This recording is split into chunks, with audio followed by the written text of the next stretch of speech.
Horatio Gates was an American general during the Revolutionary War. In 1777, with the Continental Army's hopes of winning the war flagging, British troops under the command of General John Burgoyne advanced to confront Horatio's army near Saratoga, New York.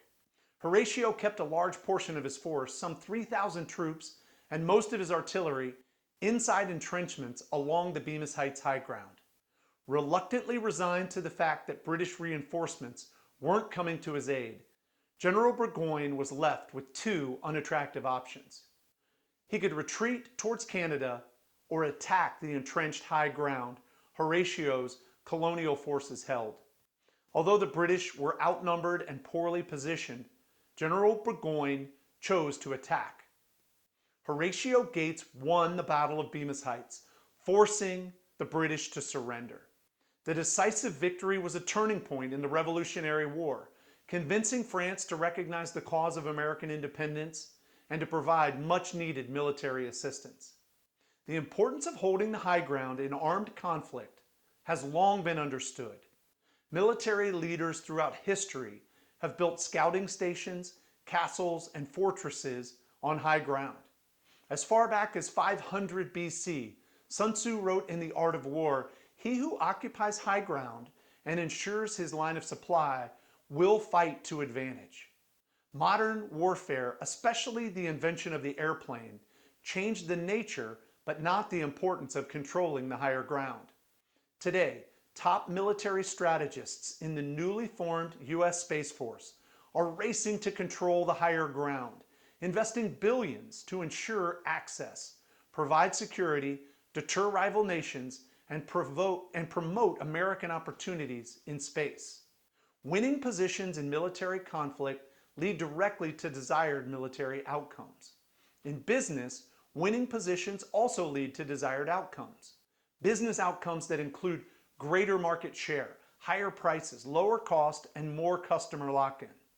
At Simply Strategic, we believe that the very essence of strategy is creating and optimizing a winning position for your business.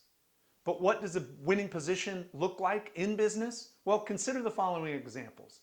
The Walt Disney Company has created an incredible winning position as the exclusive provider of immersive children's entertainment. While others might have characters, content, creatives, stores, television channels, or even theme parks, no company has put everything together in an entertainment universe like Disney. Disney has the winning position of exclusivity. Or take technology giant Oracle, makers of enterprise software for the world's largest organizations. Once Oracle's massively complex and enormously expensive solutions are implemented, changing to a new provider requires huge switching costs. Oracle has a winning position of integration. Finally, consider Amazon's online retail operation. To be a legitimate competitor, you would have to attract buyers and sellers, organize product offerings and reviews, solve complex supply chains, create efficient processes, etc., etc., etc. So far, it's proven impossible, even for large, well-funded competitors. Amazon has the winning position of scale. Your business doesn't need to be as exclusive as Disney, as integrated as Oracle, or as massive as Amazon to create a winning position. But you do need to be proactive and intelligent about acquiring, organizing, and deploying your company's assets. You need to consider your markets and play not just where you can win, but where winning is worthwhile. And just like a Revolutionary War general or the modern strategist building the U.S. Space Force, you need to identify your business's higher ground, your winning position. Creating and optimizing your business's winning position is the essence of business strategy and your most important leadership imperative. I'm Greg Meredith, founder and chief strategy guide at Simply Strategic.